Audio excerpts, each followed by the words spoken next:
You've heard the TubeTech CL1B on some of the best sounding vocals of the last 30 years. And just by watching the VU meter here, you can see it's already working its magic. But in this video, we'll go a step further using an oscilloscope to uncover this classic compressor's secrets. This video is sponsored by DistroKid. Follow the VIP link in the description down below to get 7% off an already amazing price to distribute your music to the world. I just want to take a few moments to discuss the various plug-in versions you'll see of this compressor. What you're seeing on the screen at the moment is Softtube's original, officially endorsed version of this compressor. However, Softube did update this version to a Mark II a few years ago now when they improved their modeling techniques. They've also added a few bits of extra functionality in this version as well. And this is the version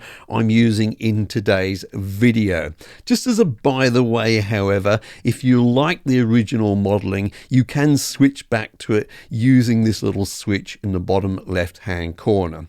Also, I just want to mention that there is a version by Universal Audio to run on their platform. If you scroll down on the web page for this plugin, you'll see that in fact it uses Softtube's modeling under the hood. So I think it's safe to say you'll get the same results with this plugin. It's just been kind of reformatted to work on the Universal Audio platform. In any case, I'll put links for these in the description down below. A really great starting point for this compressor is to take this selection switch here and move it to the fixed position. Now in this mode, we actually have no control over attack and release, and instead they're fixed at 1 millisecond and 50 milliseconds respectively. So even if we move the attack and release knobs in this mode, they actually make no difference.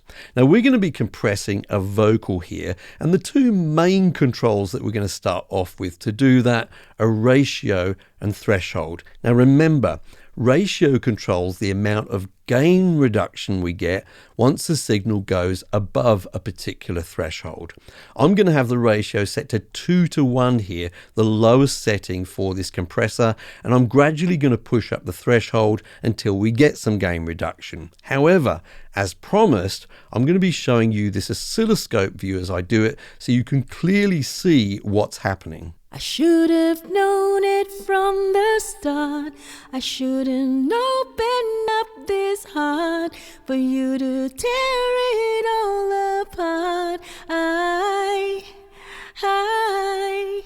Now what we're actually seeing here is a before and after view. In blue, we have the waveform of the vocal before it even got to the compressor, the original waveform. And then in pink, we can see the waveform of the vocal after compression, after we'd use those settings. Now one really interesting part of this for me as I look at it is this final part. You can see there was quite a peak in the vocal here, and using gain reduction we've reduced those peaks down to a similar level of the rest of the vocal there, yeah? So it's kind of smoothed things out a little bit for us. However, that gain reduction has also happened across the board, so we can see it all the way through this phase here. So what I'm going to do now is make use of this output volume control. This is sometimes called makeup gain on other compressors, and indeed on the original hardware for this compressor it's just labeled as gain, but I think some people found that confusing and thought it was actually input gain, so I'm kind of glad that they labeled it here output volume. It just makes it super clear for everyone. So I'm going to play this vocal again. I'm just going to make up for that gain reduction a little bit in the middle section of the vocal. I should have known it from the start. I shouldn't open up this heart for you to tear it all apart. So you can see here the body of the vocal is up compared to the way we had it before. We're still getting a little bit of gain reduction on some louder parts here, which is probably a good thing. But overall, the vocal has retained its volume, but we're controlling those peaks. Now, I actually really like this result so far, and it's sort of characteristic of this compressor in the sense if it's relatively transparent. You shouldn't really be too aware of the compression happening on this vocal. What I'm going to do is play this vocal in the context of the music. I'll play a slightly longer section and see if you agree with me. Has this remained relatively transparent? I should have known it from the start. I shouldn't open up this heart for you to tear it all apart. I should have spread my wings and flown. I could have guessed, I should have known I would be better off alone. I know. To get a bit more aggressive, you may go ahead and take that selection switch and move it over to manual. That's going to give you control over attack and release. Now, the attack times on this compressor range from 0.5 to 300 milliseconds, and release ranges from 50 milliseconds through to 10 seconds. Roughly speaking, that puts us somewhere in between an LA2A and an 1176. Now with this vocal, I'm going to start off with a pretty fast attack time. So what does that mean? It means as soon as the signal goes over that threshold, we're going to start applying gain reduction much quicker. Okay, not at full speed, but pretty fast in this case. I'm also going to do the same with the release. I'm going to make it pretty fast. Now, what does that mean? Well, once the signal falls below the threshold again, we're going to allow the compressor to release pretty quickly so it goes back to a normal state where it's not compressing anymore. Now, to get even more aggressive, what I'm going to do is push this ratio up now. I'm going to push it up to around about, I don't know, 7:1 or so. Now, as I play this vocal, I may also mess around with the output volume as well. Let's have a listen. I should have known it from the start.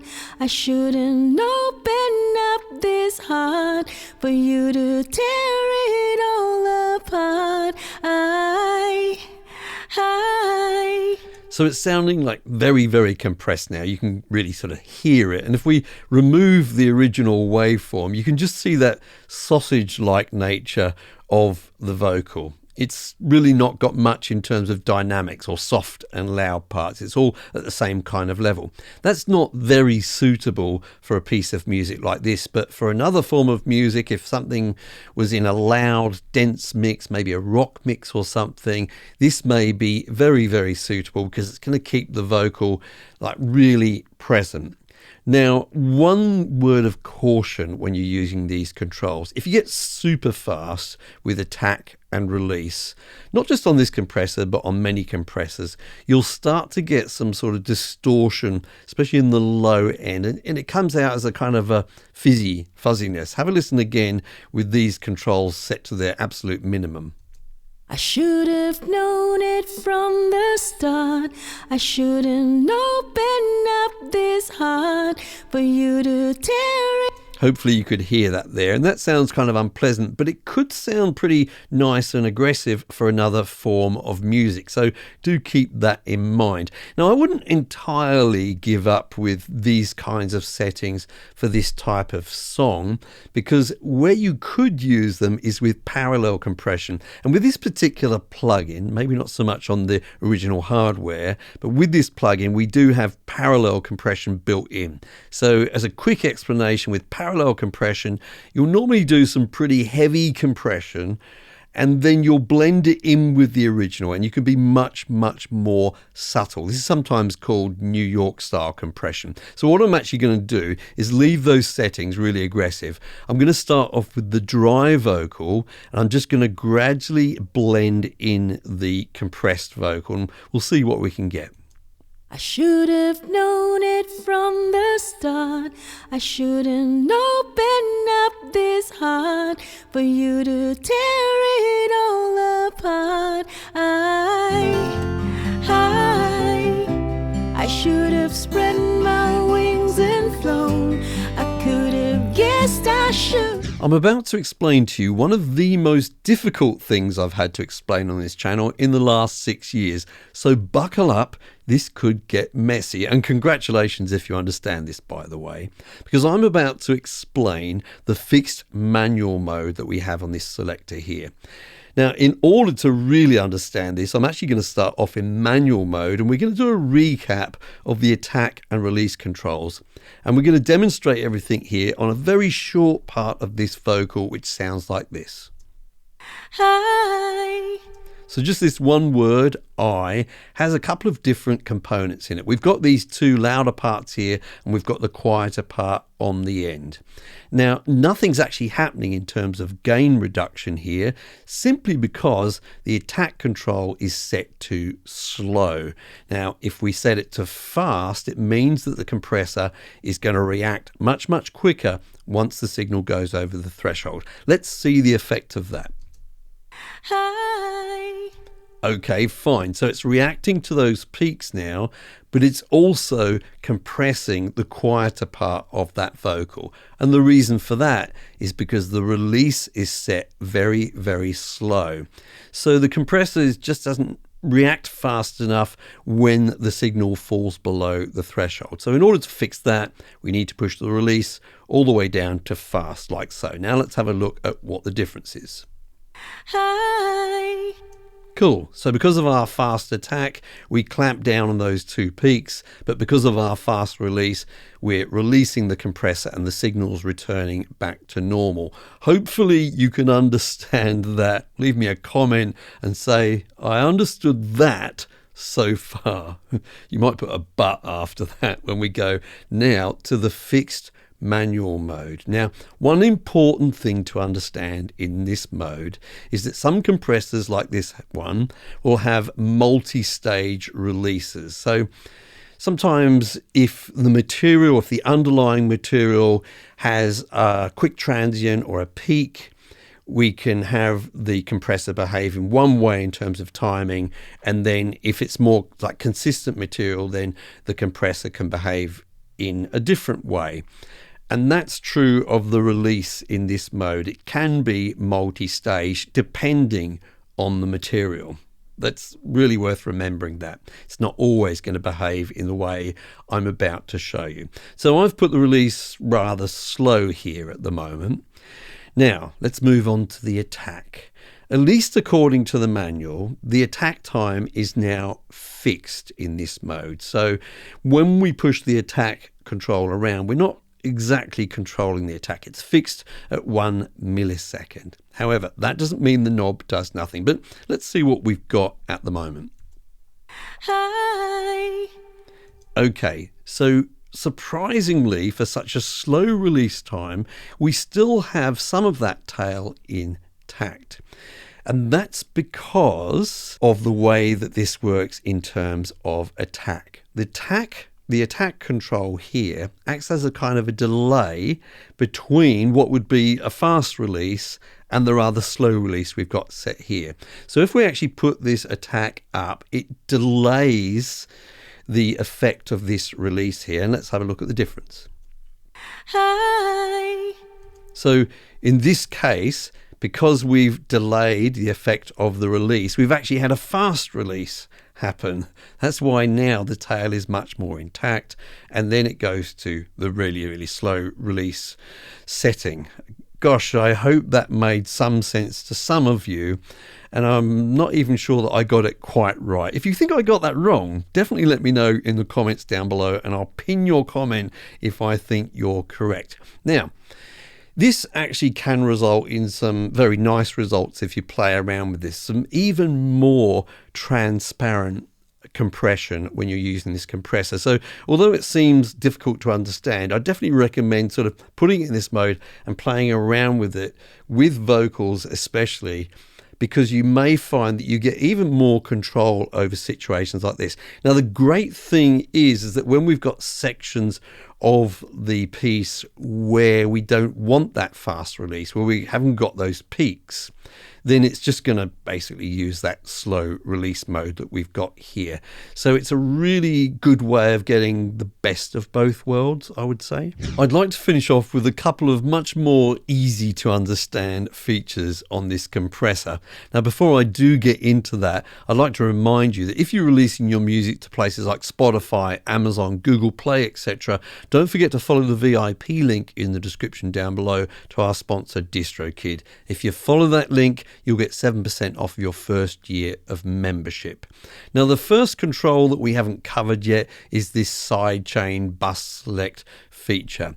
So essentially we can select between an internal sidechain, which is the sort of default, or an external sidechain. And this will work if you've set this up in your DAW. Essentially, with an external sidechain, we can use the signal from another track in our project to trigger the compressor on this vocal in this case.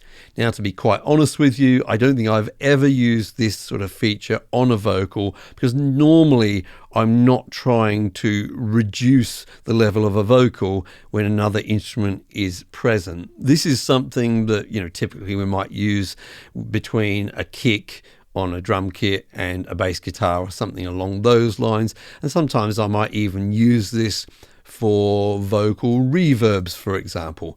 But on an actual lead vocal, I don't think I've ever felt the need to use it. But it's there if you do feel the need to use it. Now, the next control I'd like to take a look at is this sidechain low cut. So essentially, you've got to imagine that your compressor is listening to the signal and it's deciding when to compress. That's the sort of internal sidechain, if you like. And what we can do here, like many other compressors, is filter out some of the lower frequencies. We can determine which point we do that, here with 80 hertz or 220 hertz.